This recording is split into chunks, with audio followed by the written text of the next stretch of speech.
Why don't you find a place to sit? I am sitting, but hello Zane, how you doing? So in a previous video, actually before even chapter 3, I recorded Xavier's 5-star memory and Zane's cherished longing memoria as well in a video. I mixed it up with some other stuff and I was like, I don't actually want to put all of that together. So I've left it one side for now. Just know I have recorded it and I will upload it at some point. With Xavier's, I'll put Fragment of Time and I'll put this A Night of Warmth together in one video maybe, I think, which would be a good idea to do. And then with Zane, we pulled this 5-star memory within this wish pool, within this Lingering Gaze wish pool. I actually chose Raphael, but in my first 10 pulls, I got lucky and I pulled Zane's 5-star. I think the game knows. I think it just knows that Zane is my topmost at the moment, and then is Raphael, and then Xavier. So I think I'll put Zane's Heart Within Reach with Cherished Longing. Now also know, a user pointed out to me in one of my previous videos that the 5-star free memory we're getting within this login 7-day for the week thing, I should read these two first before reading that free memory. Now we do have Nightly Stroll unlocked, but I still need to get Ebb and Flow level 55. I am not reasonably close, but I am getting there. I am trying to focus a lot of affection into Raphael. So that I will leave also for a video on its own in the future. So just a little PSA kind of announcement of what's to come for each love interest that I have. Xavier is the 5-star memory and the bond memory. Zane is a bond memory and a 5-star memory. And Raphael, I want to get both those bonds and then read the free 5-star. So I am getting it, but I will record it at a later stage. So you guys must just be a little bit patient and hang in there. I'll get to those. Another commenter pointed out to me that I should looking up a lot of the limited cards on YouTube and watch them in the order that they need to be watched, because the reruns of those memories just take too long to get them. So I think we will get to a point where I will then be looking at each love interest's limited cards and finding the videos on YouTube so that we can watch them all, just to help me with all the lore and backstory of each love interest. So that's also going to be on the cards in the future, not immediately, but we'll see. I kind of just want to keep you guys updated as to what will be coming in the future, so that you know that I am going to get to those things. Just be on the lookout for that, and no, I'm not kind of like just skimming over it and ignoring it. I do also want to get just a little bit further into the main story as well, because a lot of the memories and stuff that we are reading all happens after the main chapters, and we're kind of now playing them in between the main chapters, which might sometimes, confuse certain facts and things. Kind of focus the next couple of videos more on just the main story and the main chapters, and then we can head into all the extra videos and stuff. So as I've said, as a broken record, please don't think I am skipping over everything else. I just want to focus a bit more on the main story first, and then we'll focus on all the side fluff. Just know we're going to stick this in for the long run. There's a lot to cover in this game, so it's difficult to kind of stay on top of everything at once. So kind of just got to tackle it bite for bite. Otherwise, I'm not going to divert any further. Let's head into chapter 5. I press my thumb down on the lock and Grandma's box opens with a light mechanical click. The lamp on the desk shines over yellowed papers. The ones at the top of the pile appear to contain experimental data with diagrams. I was hoping we were going to find out now what's in it when I can actually click to the next point. Observation log. The subject's heart has been stable for the past 72 hours. Preliminary assessments indicate fusion with the ether core was successful. Were they doing this on my grandmother? AC fluctuation test number 1. The energy fluctuation value of the ether core has reached level 2. The subject's heart is unstable. AC fluctuation test number 2. The energy fluctuation value of the ether core has reached level 3. The subject's heart is stable. What were they doing? Fusing a protocol with a human heart. Why did Grandma have records about an illegal experiment like this? Because they were probably doing it on her. It is also the first time I've heard of a protocol called an ether core. Could it be related to the one the association is looking for? I jot down the name of this special protocol and continue to read the files. Is this kind of like leading up to Silas's story? Because I mean, they mentioned when we were with Xavier in the forest about them taking protocols and experimenting on them or fusing them or changing them. The next few sheets report similar data. The last sheet, however, is handwritten instead of typed. Test number 12. The energy fluctuation value of the ether core has reached level 7. The subject is showing abnormal signs. Warning, stop it. Wait, hang on. I might be right, I might be wrong, I might be going on a serious limb here.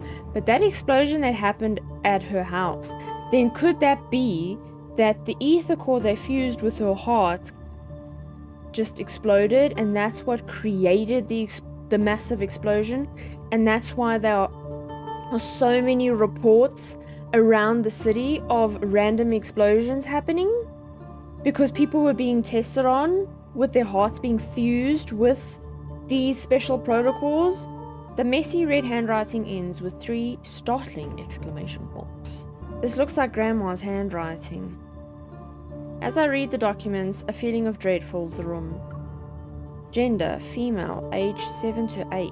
Oh, wait. Were they testing on us? Because obviously we had problems with our heart with the incident that happened. Hang on, maybe I've got this wrong. There's no name in the subject information category, but there's enough to make an educated guess. Oh. Anne House and Class Evil. Could this test subject be... Questions and answers interlock like chains in my mind. The sweet grandma I knew has revealed a side of her I didn't know she had. Could the test subject in the records be... me? As the initial shock subsides, I love that pillow. I hesitate for a moment, then pick up the phone to call the only person who might have an answer. Zane. Did something happen? Yes! I found out secrets! Zane, I need to ask you a question. Sensing the urgency in my voice, Zane's voice also becomes serious. I'm listening. It's about my heart. Is the protocol fragment in it the same as the ones in other protocol syndrome patients?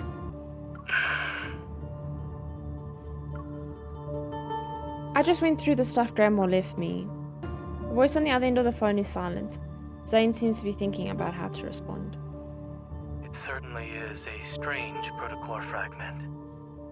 After reviewing your condition, I've tried to find similar cases, but as far as I'm aware, you were the only one. Okay, so maybe I was wrong about the whole explosion being with my grandma. Is that because it's the ether core? That answers a lot. You're my primary care physician. Grandma also trusted you to give me these papers. She must have a good reason. It's only been 6 months since she passed. Regardless, aside from its name, I don't know much about it. The fragment in your heart has been there for a long time. Perhaps there's someone who can provide us with information. You remember Okay. Dr. Noah? The person Zane is talking about was a previous chief medical officer of Axo Hospital. He's an old acquaintance of Grandma and Zane's teacher. He's also the first doctor to treat my heart disease. If anyone knows something about the files Grandma left, Dr. it's Noah him. is currently doing a personal research project in Snowcrest. If you want to meet him, I can help you get in touch. However, the weather in that area has been quite unpredictable as of late. The train to Snowcrest is often unavailable. I suggest visiting him in 2 weeks. Nah, this can't wait for 2 weeks. I don't have the time. Alright, I'll think about it. I try my best to sound nonchalant, but I already made up my mind. Which I think Zane's gonna know. I mean, he's also known us our whole life, so he also knows how we are. I'm just curious at this point to know how the hell Caleb comes back from the dead. Zombie fry. So you're already in the Arctic? Did anyone go with you? Probably not. Don't worry, I'm just gonna relax at Snowcrest. I'll be back in a few days. Really? That's good. If you kept working working so much, they'd need to install an anti-workaholic mechanism in the watch. Oh, if only she knows we're doing personal work. Have fun on your vacation. Vacation. Yeah, I'll get some souvenirs for you. I end the call with Tara. Outside, the blizzard has stopped.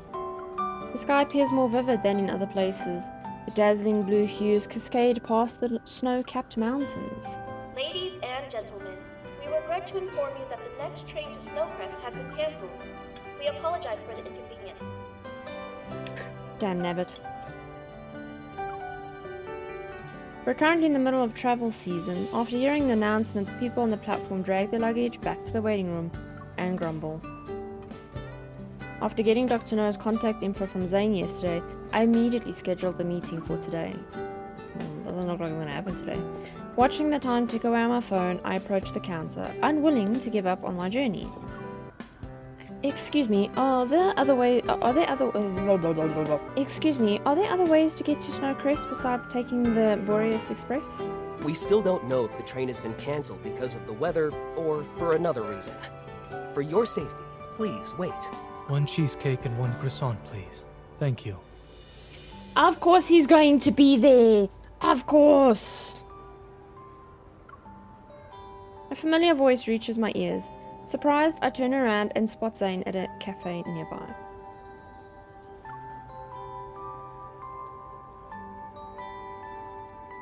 Zane? His fingers pause over the glass display. Zane looks at me, but he doesn't seem surprised. It's you. It is a me. I immediately regret calling out to him. I try to suppress my guilt and wave at him. I pretend it's just a normal day. Just a normal day. Why are you here? There's been a new development in Dr. Noah's research. He asked me to visit him a week ago. And you told me to wait 2 weeks to go see him, but yet you're here now. After answering my poor excuse of a question, Zane's gaze shifts back to the freshly baked bread on the counter. He's not as young as he bread. used to be and can't always do things alone anymore. I help him whenever I'm not too busy with work. Would you Okay. like to eat something together? I won't say no. Thanks, I'll get a sandwich then. Sir, the 2 lattes you ordered are ready. Here are to go. As Zane is about to pay, I beat him to it. It's on me. Since we're both stuck at the station, why don't we keep each other... I notice the 2 lattes on the counter and suddenly realize there's something off. It took you this long to notice. Why did you get 2 lattes? I think the answer is quite obvious there. He makes a soft and takes one of the lattes from me. The hot steam shrouds the smile on his face. Did I say we met by chance? No, we just assumed that we met by chance. Also, just to quickly jump in here between the two sections within the chapter, I've also heard that people are saying it's good to also play with the love interest in a different language, because obviously it's different voice actors and there's different emotions in it and everything like that. So I do want to try that out, but I think I'll try that out on when we like read memories and stuff like that. I usually like to play games in that if it needs to be in a different language, I prefer to play it in the language it needs to be, because then the emotions are a lot more raw and better. Not that I've got anything against English dubbed things, it's just I feel like I'm talking in a circle and not making much sense. But anyway, so with the main story, I think I'll keep it in English, just so, you know, for those that prefer to have it in English and know what's happening in the story, you can then follow along without actually needing to look at the screen and read what they're saying. But I do want to try out the different languages within the memories and everything like that, just to kind of see how the different voice actors put their emotions through with each character. I also do need to remember to actually switch it over. But we're getting there, There is only one flight from Lincoln City to the Arctic. It departs in the morning and arrives in the evening local time once a day. Snowcrest, where Dr. Noah isn't that far from this train station. But because of how undeveloped the transportation system is in this vast, sparsely populated region, we can only take this particular train to go there. The display screen hanging overhead shows rows and rows of red delay notices. The number of people in the waiting room decreases. As we wait, my mind recalls the files Grandma left for me. There must be secrets behind it that are connected to me. Maybe it can also explain that explosion. I'm telling you, it's linked! The explosion and this is all linked.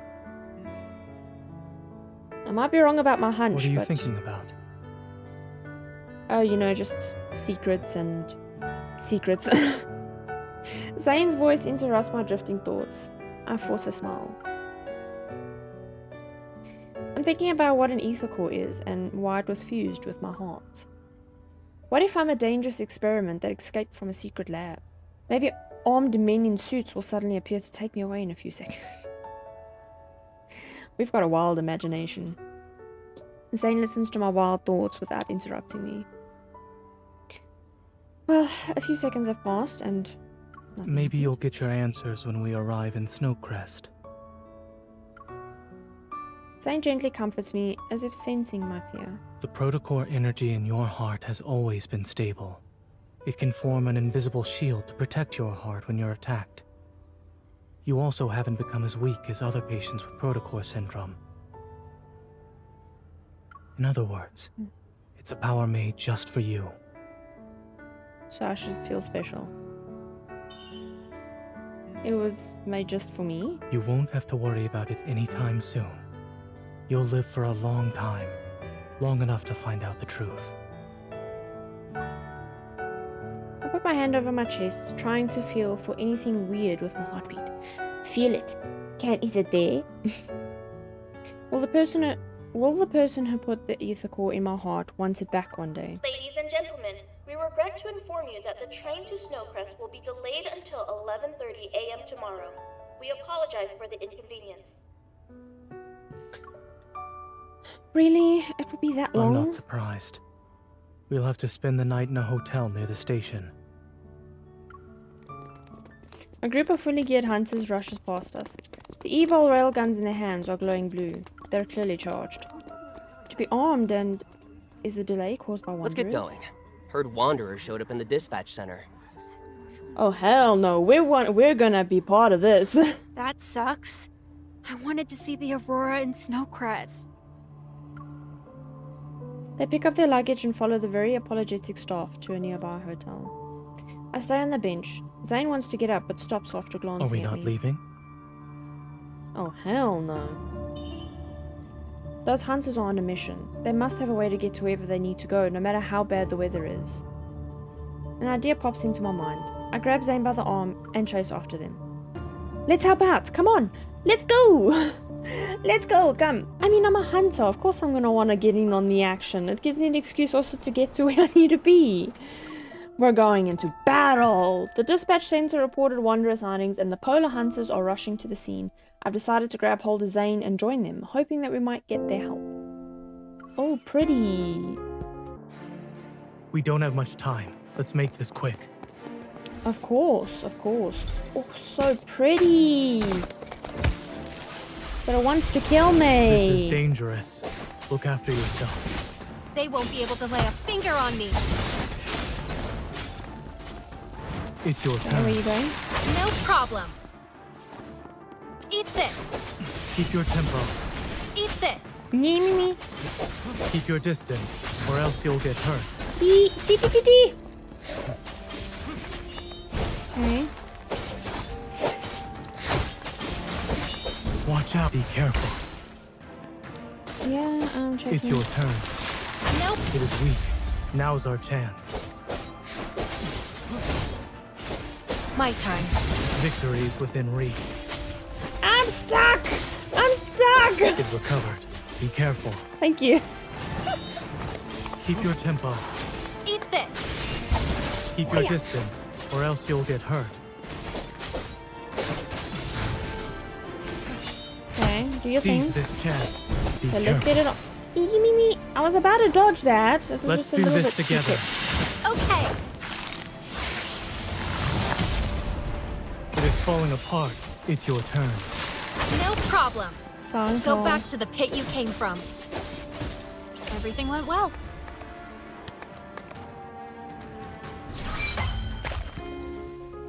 Victory! Thanks a bunch. The dispatch center was quite crowded. Lincoln hunters like yourself have more experience in evacuating people and preparing for battle. Don't mention it. We learn from one The another. magnetic field here is unique. Wanderers usually hang around the snowfield and mountains. Could explain the random storms and stuff that we They get. only started appearing in crowded places recently. It's probably because... He smiles and trails off. That information is probably classified. Judging from the scale of the damage at the dispatch center, no trains will be leaving from today onward. You guys are headed for Snowcrest, right? If you'd like, we can lend you a transport vehicle. It'll be bumpy, but it can traverse the snowy terrain. You have my gratitude. It's parked right outside the train station. Come with me. Well, thank you. Thank you very much, kind sir. It starts to snow outside. Zane and I stand in the freezing wind. A majestic 4-dog sleigh is in front of us. The dogs are all handsome and have thick fur. Their height is around half an average person's. What do you think? It's a specialty here. Treat it like a tourist experience. Oh, I'm going to. Awesome. It's up to you now. My team is leaving. See ya! I guess MC didn't get the memo of being excited for that. Another cold gust blows past us. I look at Zane quietly and smile sheepishly. We won't be able to make it to Snowcrest tonight. Maybe we should just find a hotel nearby. Zane hops onto the sleigh and grabs the reins effortlessly with his gloved hands. Get on. Okay. So you know how to drive? I mean, ride it? Not all of my trips were accompanied by medical staff. I've ridden these sleighs a few times. But those are actual You're dogs. the deluxe snow dog. The auto-driving system has been fully upgraded. Please select one of the following to start your adventure. Sightseeing. Full speed ahead. Children friendly.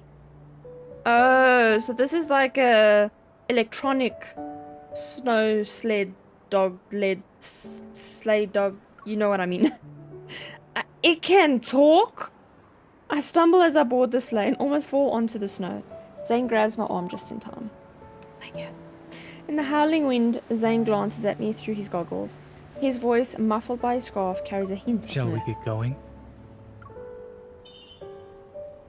Please drive safely. You've got precious cargo with you. After passing through the vast snowfields, the terrain becomes ever more mountainous. At the end of the horizon is Snowcrest, shrouded in dusk. The sleigh dogs start their journey back immediately. I rub my slightly windburned face and walk to Zane. Judging from how well you steered, you're definitely not someone who helps out a few times a year. You're a local. What did Dr. Noah say? Should we go directly to him? He said he's busy or- at the moment and can't pick us up in person. But Zane pauses. Curious, I meet his gaze. he's arranged our pickup ride. A snow-white silhouette suddenly appears between us. Ah! What is that? I almost forgot how clingy he is. In response, the white creature leaps up from the flower bed and lands on Zane's luggage. Only now do I see it's a little white fox. Oh, it's so cute. Can I keep him? Zane closes his eyes as if hit by a migraine. When he opens his eyes, his expression returns to normal. You've gained weight, Pi. He's so cute. You two know each other? He is Dr. Noah's pickup ride. Wait, what? What is that supposed to mean? He's a little baby fox. You know, in this game, anything is possible. Pi. The fox ignores Zane but paws at the canned pet food Zane had brought from Lincoln City. In this cold, soulless world where advanced technology reigns supreme, it's surprising to see gluttonous creatures like you. Here, eat as much as you want. I kneel down to pat the little fox's head. He turns to rub against me affectionately before eating more food. He loves food, but not the person who bought it. Did Dr. Noah name him Pie because his favorite dessert is white pie? When Dr. Noah adopted him, he ate 6 pies in one go. Sheesh. I can't help but chuckle. Zane lifts up Pie's right leg to check something. There's a little thing strapped to it. What is A that? tag. For a vaccination? I suddenly feel like Pie isn't simply Dr. Noah's pet. Zane has always kept a tight lid on his polar-related research. He calls it a vacation or visit to his teacher. What has he and Dr. Noah been researching? And why does it have to be done in such a cold place? As I watch Zane brush off the crumbs from Pie's whiskers, my curiosity grows. Pie is very special. He's as intelligent as a 9-year-old child. Don't be fooled by his cute, innocent appearance. And he's supposed to be our pickup ride? With a poker face, Zane blocks Pie's attempt to pick up another can and taps the You fox's only head. get 1 can of snacks per day. Go on now. Oh.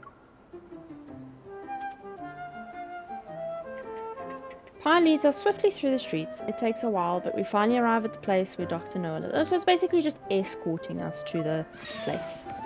Before we can enter the front yard, we hear the sound of some creature whining and struggling. There. The pain is gone now.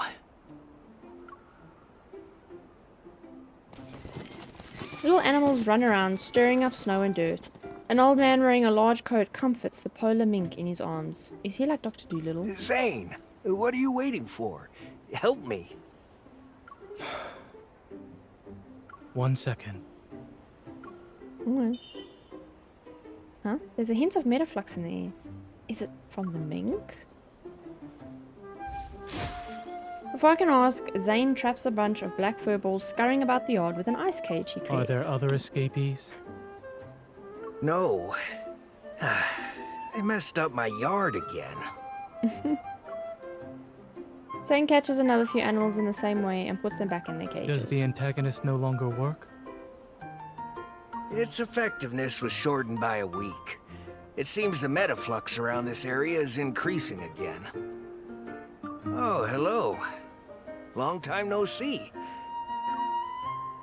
Dr. Noah dusts off the snow on his knees, gets up and walks over with a white smile on his face. Come on in. It'll be warmer inside. How's the fish? It's not much, but I caught it myself. This is the first time I've eaten a very sweet fish. It has a unique flavor.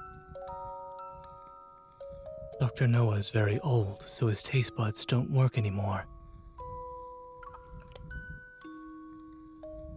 I got it, thank you for the information, Zane. After dinner, we sit in front of the fireplace together. Having eaten his fill, Pie sleeps between me and Zane. Oh, we're like a little family. Dr. Noah puts on his spectacles and studies the files I brought. So your grandmother told you everything? Yeah, she waited till she died to tell me. I know that's a little harsh, but anyways. All she left me was this box of files. The rest I can only speculate. Is the protocol in my heart really an ether core? And was it placed there on purpose? I don't know why or how the process was done, but in regards to the protocore, even a minimally invasive surgery can leave behind traces. Telling you, we're Iron Woman. Just on a different scale. Dr. Noah looks up at me with expectant If eyes. I had to guess, it might be your innate strength. There How are can that- countless, seemingly impossible hypotheses behind every scientific conclusion. Before the Evol gene emerged, no one believed they could wield the power of nature. But all experiments have a purpose. What would the ether core in my heart possibly What were they prove? trying to prove? The old man laughs dryly and shakes his head. Why do you think people want to go inside the deep space tunnel? Some things are attractive by simply existing. Unraveling the unknown is a purpose in and of itself. Some are willing to do anything to achieve their goals. So, don't let anyone know about your ether core. Well, I haven't told everyone. Grandma is... I try to suppress the pain in my heart and compose myself. The person responsible for this will find me sooner or later. That's why I need to know what makes the ether core so special. You say there are people willing to do anything to achieve their goals. Who Ether exactly? was originally something philosophers came up with. The fifth element, so to speak. No one can prove or disprove ether exists. Maybe that's the reason your grandmother called it ether. Because it's neither here nor there. A mysterious energy that surpasses the other protocores. Anyone who knows about it will desire it. And anyone who has it will pay the price. The ether core is the center of an intricate web. What happened to my family is just one thread of it. As if sensing my thoughts, Dr. Noah gently pats me on the shoulder. Don't worry about it too much. They shouldn't be able to find you anytime soon. The amount of energy in your heart right now is far less than what the experimental data shows. It's possible an accident occurred in the final experiment, which reduced the Aether Core's power. Reduced the I'm power? just guessing. This is beyond my field of expertise. Who else knows about the experiments? To better understand your heart's condition, I tried to contact those researchers privately. But most had either died or disappeared. It'd be hard to find any of them today. I do recall your grandmother mentioning one had run away to, N109 zone. They joined Anna Kindness. This is gonna link to Silas. Honor Kindness? I didn't expect to hear that name from him, but after giving it some thought, it makes Their sense. fellow researchers started dying or disappearing soon after that. Not suspicious at all. I only knew Grandma used to do scientific research, but she never mentioned what she researched. Our home also didn't have any hints about her past. Dr. Noah, I have one last question about Grandma. Was she the person who put the ether core in my heart? I don't know. Probably. I know very little about your grandmother. But not everyone is lucky enough to do what's right in the beginning. We can only hope we'd have the chance to turn it into something we won't regret. Dr. Noah puts all the files back into the box and hands it to me. Maybe this is the choice she made. Maybe it was a case of she was in a dire situation, we needed to be saved, and this is the only way she knew how it could save us, and that's why she did it. In the stillness of night, all is quiet except for the muffled crackling of the fireplace. Occasionally, a few sparks pop out from the flames, making a crisp sound.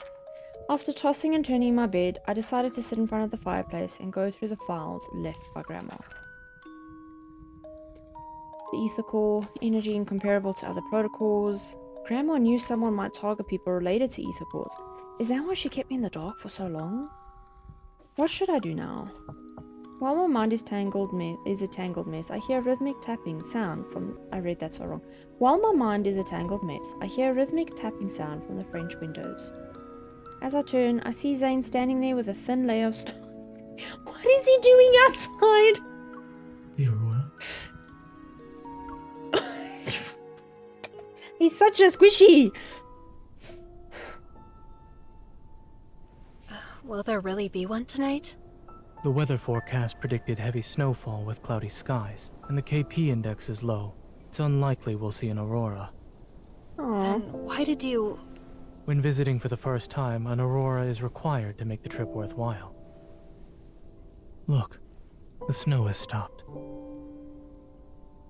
Only at the very end will someone know if there is a watershed moment. He's being so sweet. Until the very end. Yet, Grandma and those researchers, they... But there are people who persist until the very end, only to be defeated. I meant the aurora. Same. No. No, it wasn't the same. What's that over there? Mount Eternal. I didn't even see that. Oh. I remember. It had an anomalous protofield a few years back. Dr. Noah chose to live here in the Arctic. For your research project, right? Whatever Not necessarily. My friend sacrificed himself during the protofield anomaly that took place here. Oh, I see. I'm sorry. Why are you apologizing?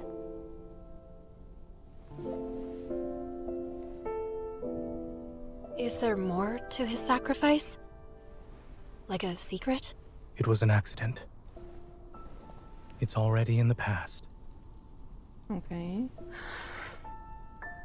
Do you think the pain caused by death can truly be forgotten with time? It cannot. Time can't heal everything, nor can someone simply forget the pain. However, No. people can become accustomed to sorrow. Yep. But Very true. time has helped you and Dr. Noah find things worth living for, hasn't it? The Aurora. Oh, I wish I could see this in person. You're It's right. one of my bucket lists. An aurora is required to make an Arctic trip worthwhile. Mm. It's a shame we can only enjoy it for a few moments.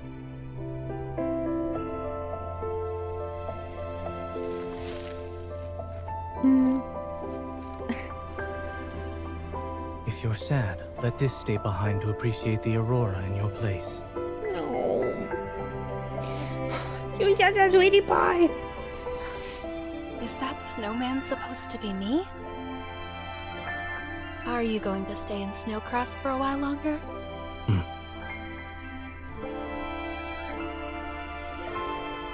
Well, I'll leave this with you then. Will the snowman remind you of me? No. However, when I do think of you, I'll just call. Why is this man so freaking straightforward? He's just like, no. No, it won't. You know, he makes me think a lot about people that aren't so in tune with their emotions, so they don't know exactly how emotions work or how to feel emotions, just because of like how he responds and everything. Like, it was a sweet gesture. We needed to give that sweet gesture back for some reason, you know, to be sweet in return, and then be like, oh, you know, let it remind you of me. And then he's like, no, it won't. To give me more doctor's orders? You're a very dedicated physician. After you leave here and return home, you'll likely be quite busy. Probably. Yeah. Busy learning about the secrets of the Ether Core and Onakainis. And Silas. Let's hope that both of us can find the truth we seek. Mm.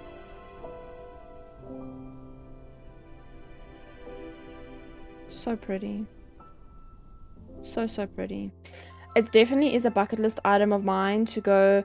I believe there's a place somewhere, I can't remember which country it's in, where you can stay in like these like see-through igloos. I don't know, I saw it in a post a while ago. It could not actually be a actual place to go that you can, but it's like a glass igloo kind of thing, and then you can stay in there and watch the northern lights and everything. It's really definitely a bucket list item one day when I can travel the world and see things.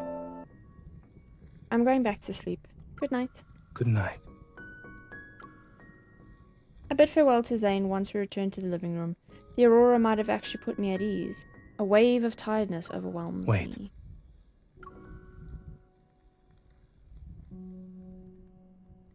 He picks up the documents scattered on the sofa. Then he quickly organizes them and hands them to me. Here. These documents contain information about the energy in your heart and its connection to the Ether Core. If they're leaked, you might become Onakainis' next target.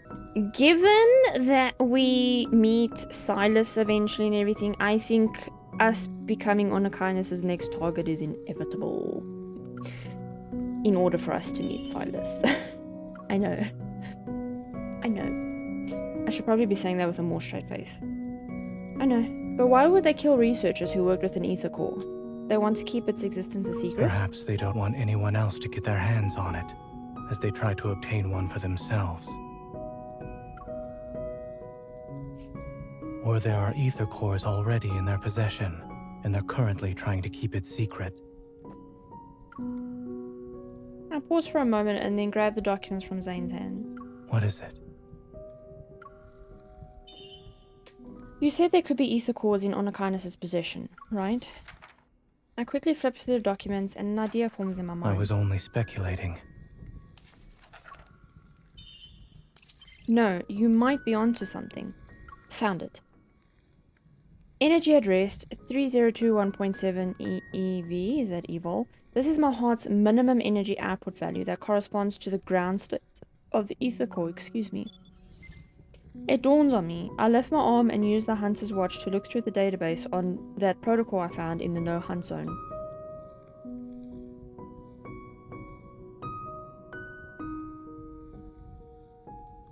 Okay, we're just gonna leave it there. 3019.9 EV. The protocurve of that protocol and the energy value in its ground state is close to the energy value of the ether core in my heart. Meanwhile, the energy value for ordinary protocols is around 2500.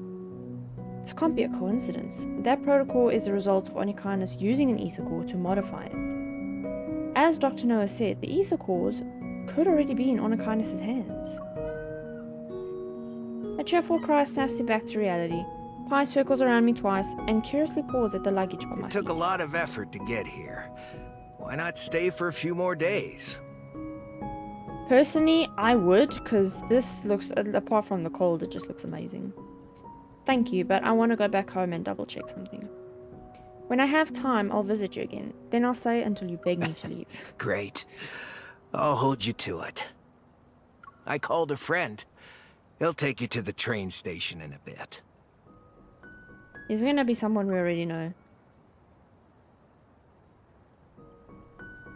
Pi. Pi. Zane walks out of the house carrying his belongings and beckons Pi to his side. I thought he was also staying. All set? Mm-hmm. It's freezing.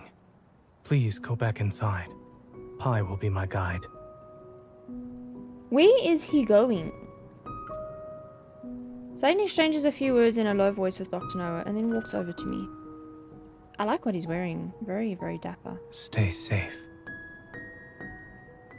Thank you. You really aren't coming with me? What? Did you think I was joking when I said I was here on business? No, not really. Am I that short that he needs to bend down to look me in the eyes? I know that all of them are like 6 foot and up, and I'm just a tiny little baked bean of 5'6". I lie, 5'5". I'm not gonna argue that fact in. I don't know what points I was trying to make. I really don't. I shift my gaze, the distant snowy mountain in a deep slumber. For some reason, hearing that Zane plans to venture deep into Mount Eternal reminds me of what he mentioned last night. I still feel uneasy. You take care of yourself and Pi. I will. Pi barks twice at the entrance and Zane nods to Dr. Noah before turning around and leaving. Bye.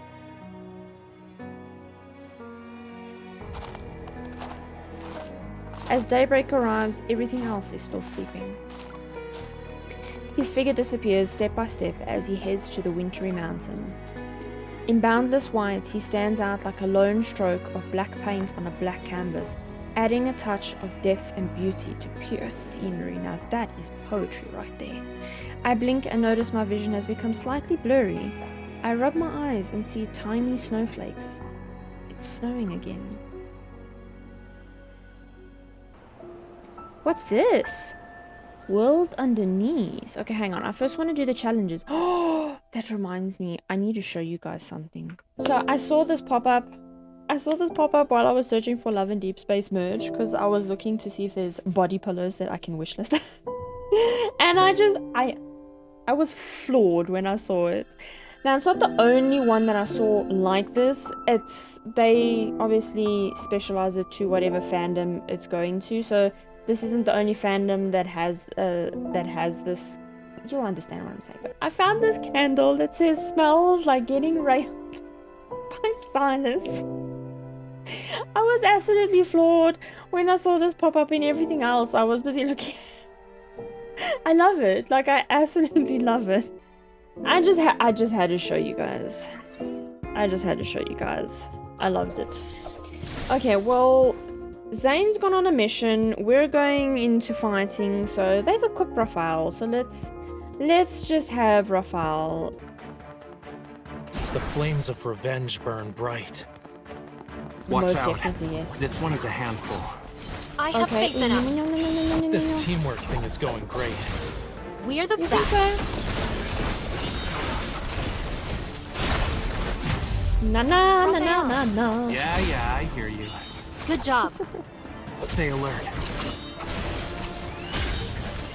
Ouch! My hands! Do you think it Yeah, well, knows they're all something kind about of music? cornering you. If it doesn't, oh well. I'll show you. Did you spot its weakness? This teamwork thing is going great. We're the best.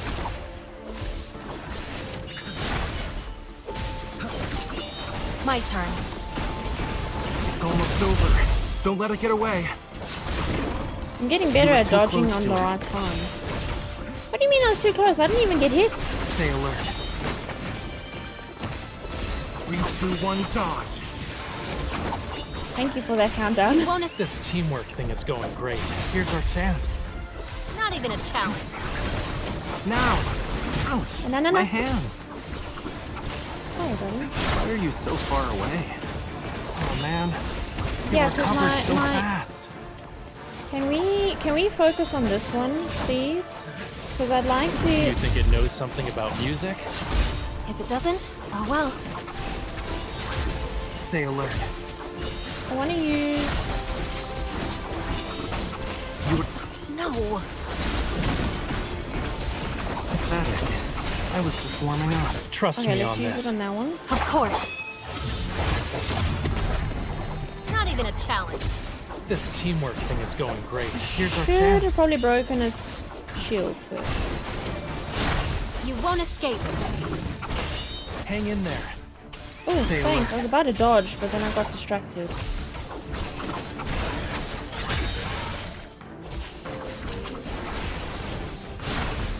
And I got a critical hit there. Bring it on. Oh boy, 3, 2, 1, this is a dodge. lot. Oh boy, this This is a lot. teamwork thing is going great. Here's our chance. You were too You think close to so? it. Because I think we're doing terrible for time. You won't I have escape. been wasting time. This is just... Oh man. You recovered so fast. I need you. I'm telling you. That's your wish. My turn. Back up. Let's see what trick it has Oh, up you its know. sleeve. You're good. You okay? Thank you. It's nothing. I'm okay. This teamwork thing is going great. We're the best. You were too close to it. Keep your distance from it. Trust me on this. Of course. I think I won't should have escape. gone with my sword. I don't think it's giving up just yet. I'll make it give up. Stay alert. Everything went well. We had 4 seconds to spare there. 4 seconds. I should have gone with the sword though. I think that would have been better. I'll come back for the 3-star. It's okay. Some photography enthusiasts ignored the Hunter Association's warning and strayed into the icy plains below Mount Eternal. They've captured footage of massive wanderers roaming there. Hunters proceed to the area quickly and eliminate the threat. Oh, these enemies are getting so strong. Okay. I'm gonna let it auto-equip for me. It's probably gonna put Zane. It loves putting Zane. When I put auto-equip, it loves putting Zane. Absolutely.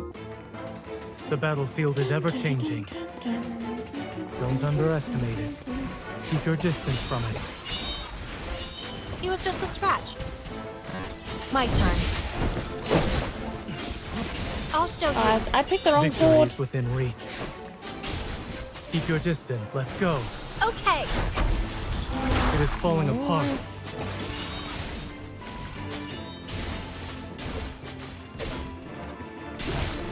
It's over. Leave it to me.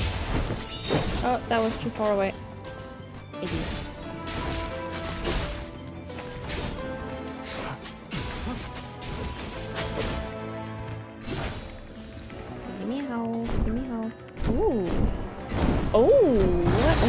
pretty. Even a blizzard must come to an end. Oh, Lord. Resonate, it's your turn. No problem.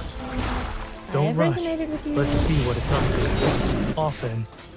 Is the best defense. Me. You won't escape.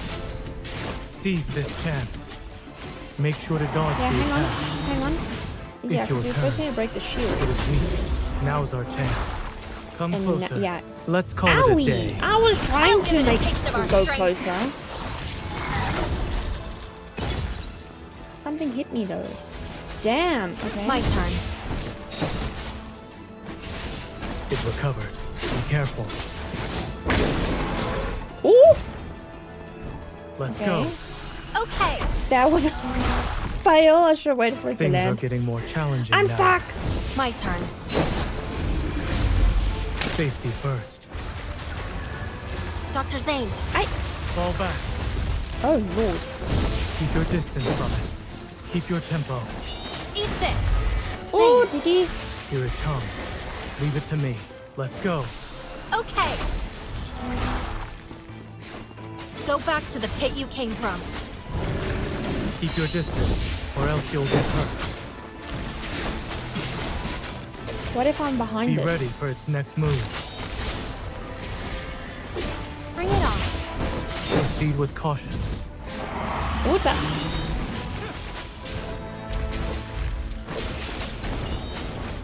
Let's go. Okay. It is weak. Now's our chance. Perfect. It Everything ended went with well. a finisher. Oh, okay, never mind. It was eliminated. Dun dun dun. Nice. The sky is engulfed in dark clouds up above Mount Eternal with thunder and lightning putting on a show. Strangely enough, the meteorological center has not picked up any unusual weather readings. It is suspected that this phenomenon is connected to the presence of those massive wanderers. Hunters, it is time to head out and investigate with caution. Concentrate. Dun, dun, dun, dun. Dun, dun, dun. Why do you want to kill me? You're so pretty. Even a blizzard must come to an end. Ooh. Let's go. Okay. My turn. Keep your distance, or else you'll get hurt.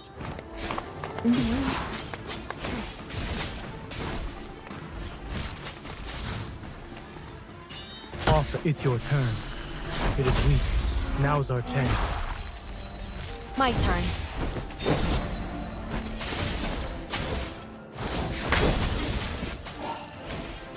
It recovered. Be careful.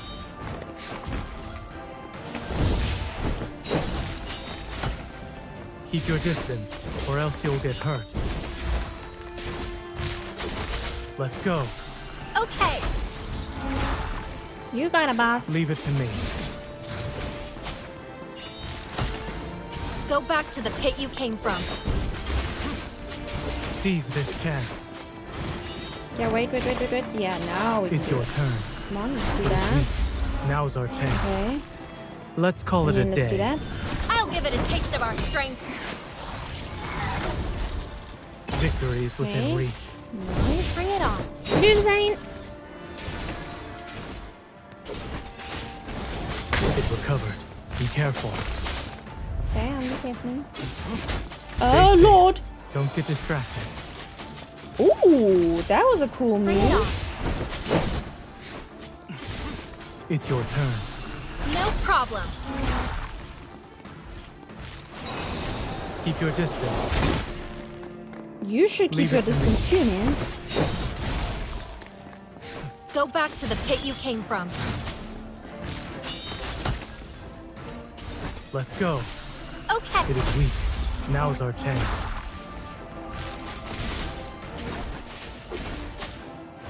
It's falling apart. Almost. Nice team. Yeah. Perfect. I'm like super zoned in and focused. Nice. Okay, that is all that. Now let's see the world underneath. What is this?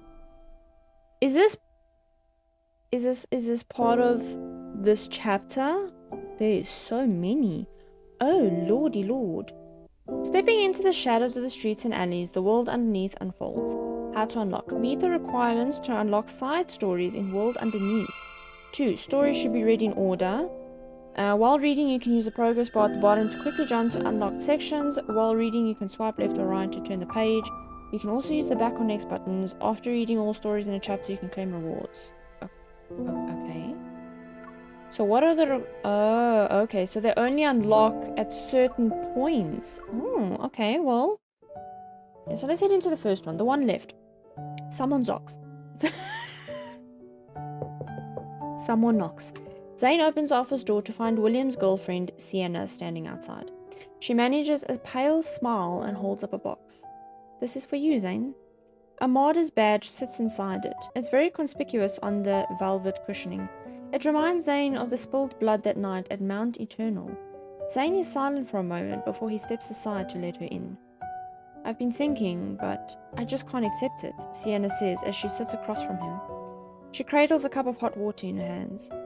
William was always so busy after he joined the EVOL Special Rescue Unit, but he would always come home after he was done with work. Now, her hand clenches around the cup as her lips tremble uncontrollably. If I don't see this badge, I can tell myself that he's still at work and just hasn't come home yet. Wiping away her tears, Sienna puts down the cup, gently pushing the box towards Zane.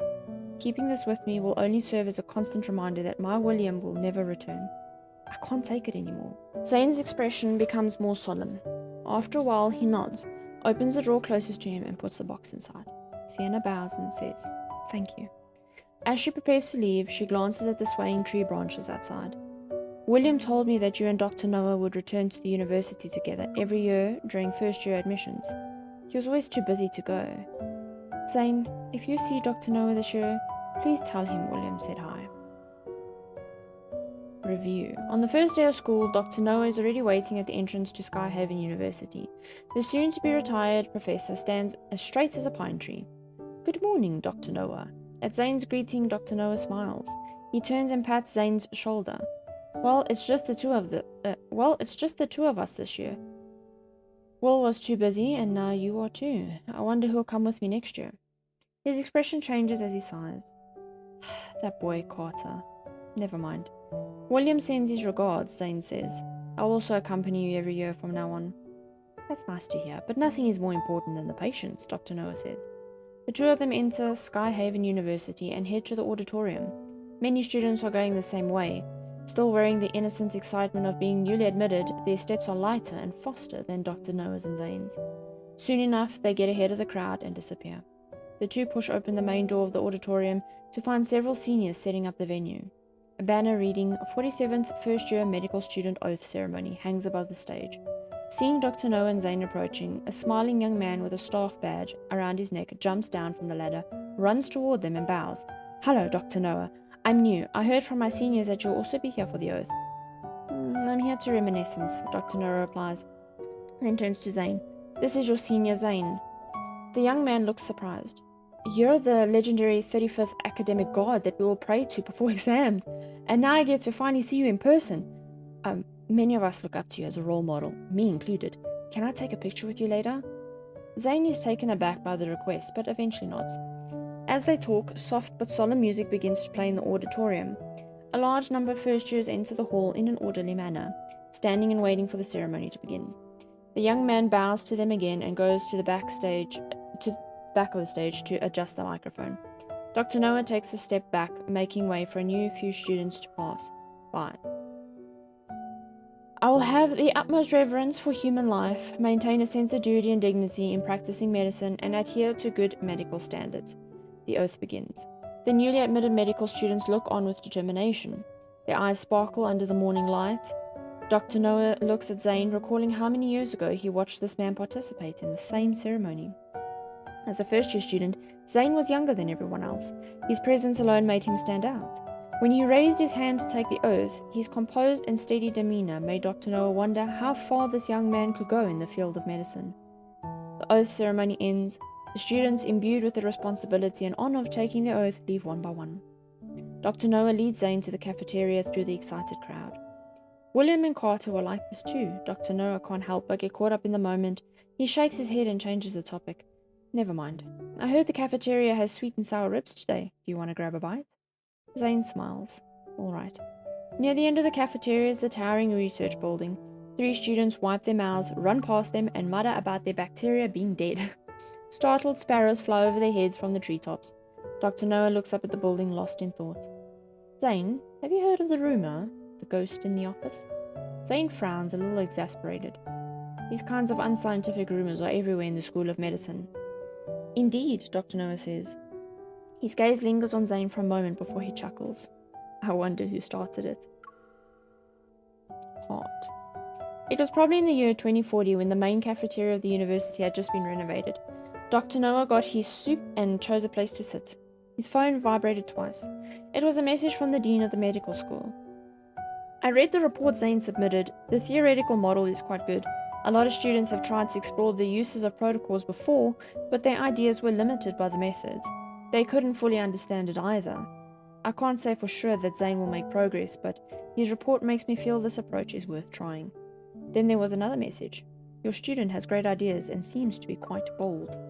Dr. Noah didn't hide his pride. Of course, he's good. I chose him. He put his phone on the table, intending to finish reading a paper he had started the day before, but the noise from the neighboring table got his attention. A security guard was sitting with 3 serious cafeteria ladies, all holding spoons. The guard, also solemn, waved his hand and began to talk. I'm telling you, there's something fishy going on in the research lab at the medical school. Really? I see kids from the lab come to eat every day. They seem fine.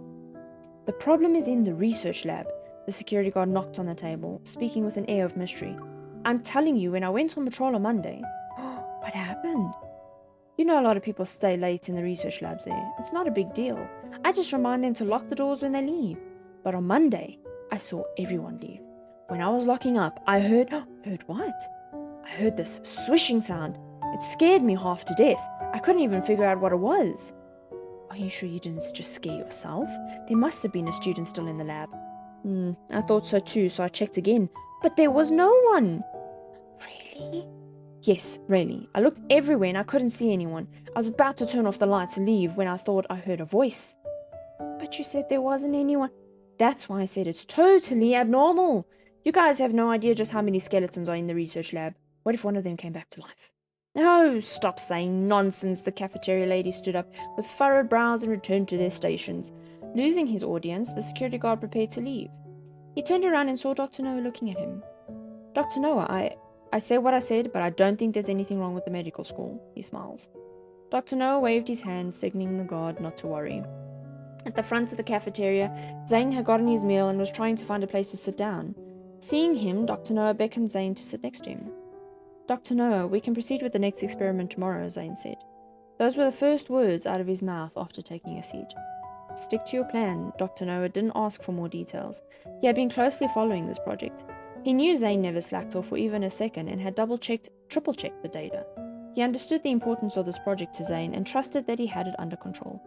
As he ate, Dr. Noah remembered something. Tuesday morning, did you miss the exam? Zane's hand paused for a moment. A hint of embarrassment flickered in his eyes. I'm sorry. If you don't take it, you won't get a score. The med school won't give you special treatment just because you're you. I know. It's my fault for missing the exam. I don't deserve to have a score.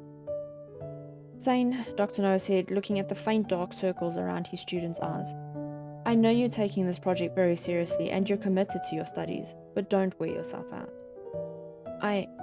After a moment of silence, Zane put down his chopsticks and said softly, Dr. Noah, I'm not tired. I just want to move on to my clinical rotations as soon as possible. Dr. Noah nodded. He understood, yet couldn't help but sigh.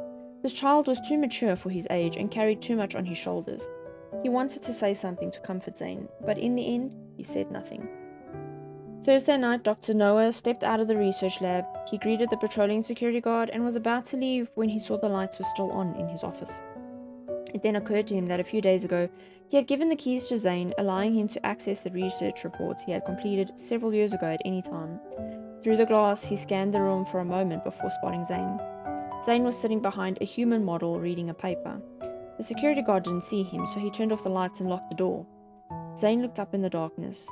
It took him only a few seconds to accept his situation, then shook his head. Holding the book, he walked to the switch and turned the light back on. In the corridor, the security guard, startled to see the lighters on behind him, shivered as he turned around. mustered his courage and headed back toward the office. Noah sighed and made a detour back to the office, taking Zane, who was still reading, out of the office.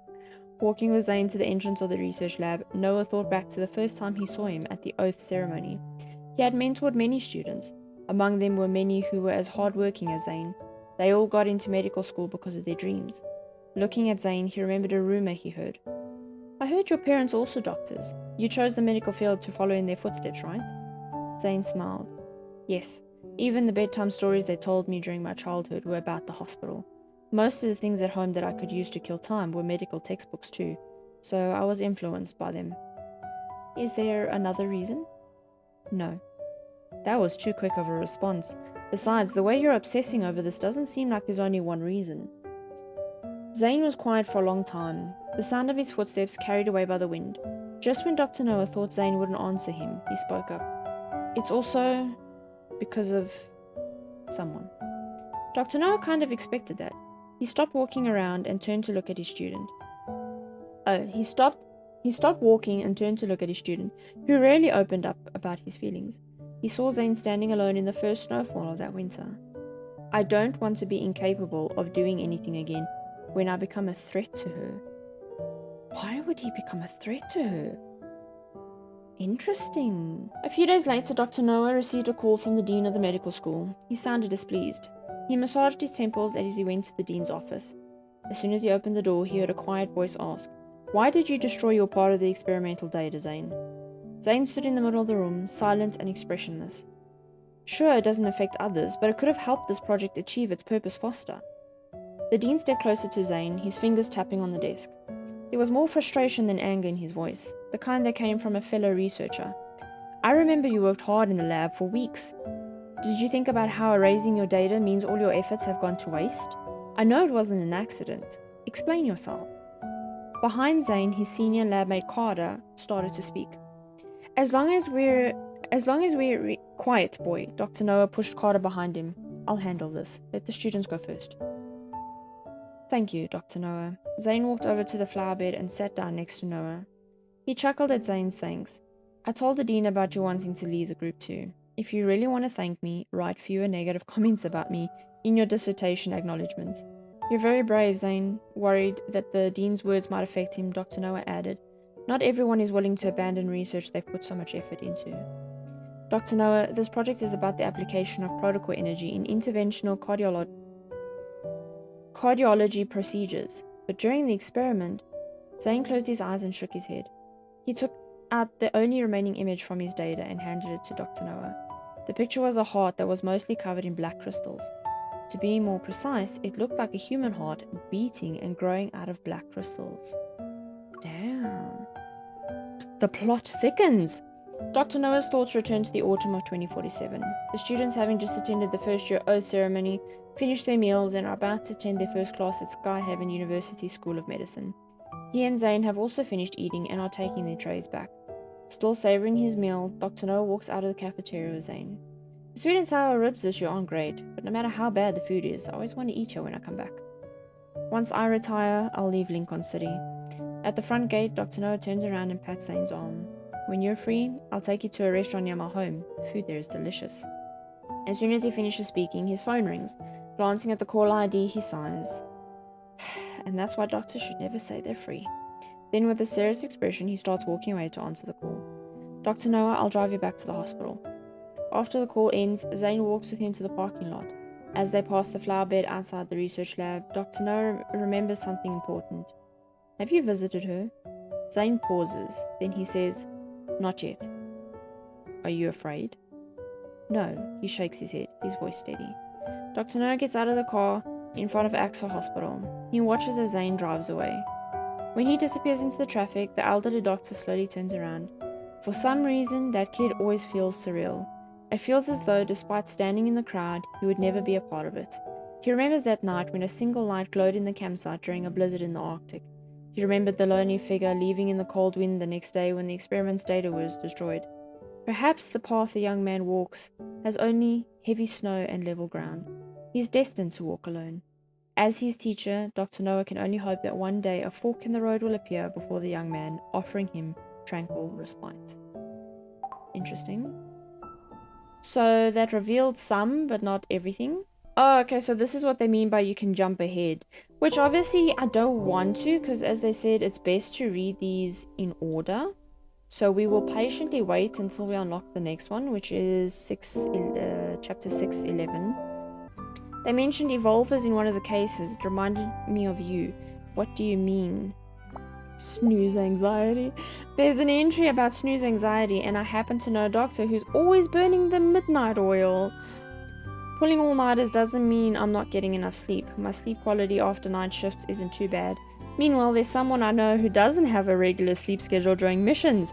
Are you trying to tell me I should rest more often?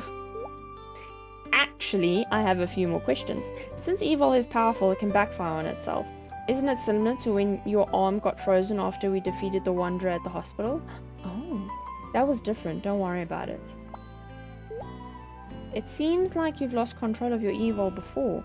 Has this been going on for a while? Not really. But in case it happens again, try to keep your distance from me.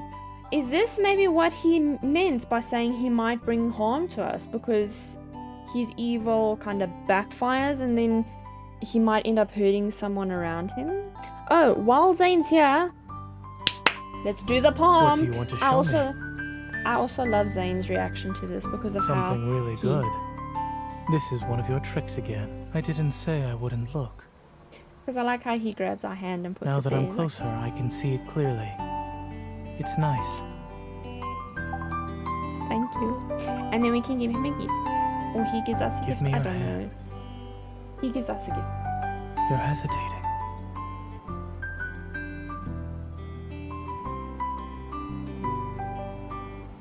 Why am I giving you this?